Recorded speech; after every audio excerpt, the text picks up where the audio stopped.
Hey guys, welcome back. This is a quick video. I noticed on the comments someone mentions about how to do a video on cushion, like when the character lands. So let's check this jump out that we did.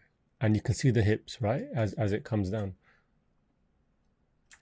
So what we're talking about cushioning is, so if we get the motion trail out, right?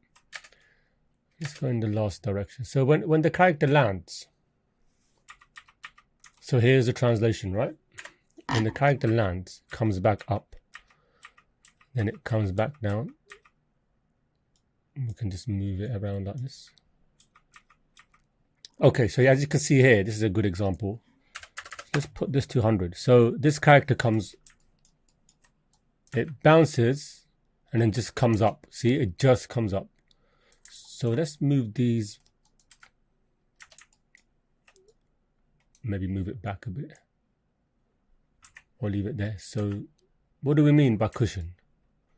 It means it goes up, and then if we look at the graph editor, we just want to add that boosh, that little bounce, because we don't want it to stop abruptly, like it just lands and then stops.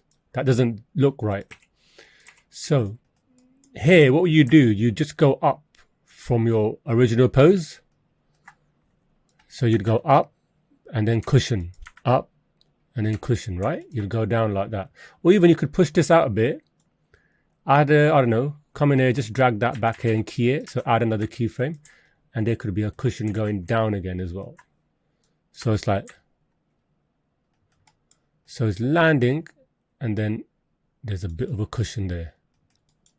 So that's what we mean. Where instead of just going up to here and stopping, it goes up past this point, past the end pose point. So this is the end pose, and it's gone way past that, and then it's gone past it again in the opposite direction, and then it's landed, right?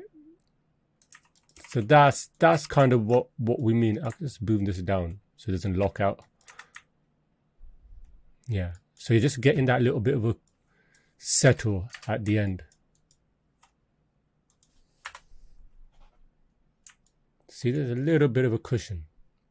And obviously, as you're animating, you're just checking the arcs of that cushion so it's all happening nice and fluidly. So that's the main gist of it. You go past your end pose that you're gonna finish in, but you just slightly overshoot. Another way is like overshooting and then coming back down, and then everything follows after that. So that's just a quick video on cushioning when it comes to like a jump and landing.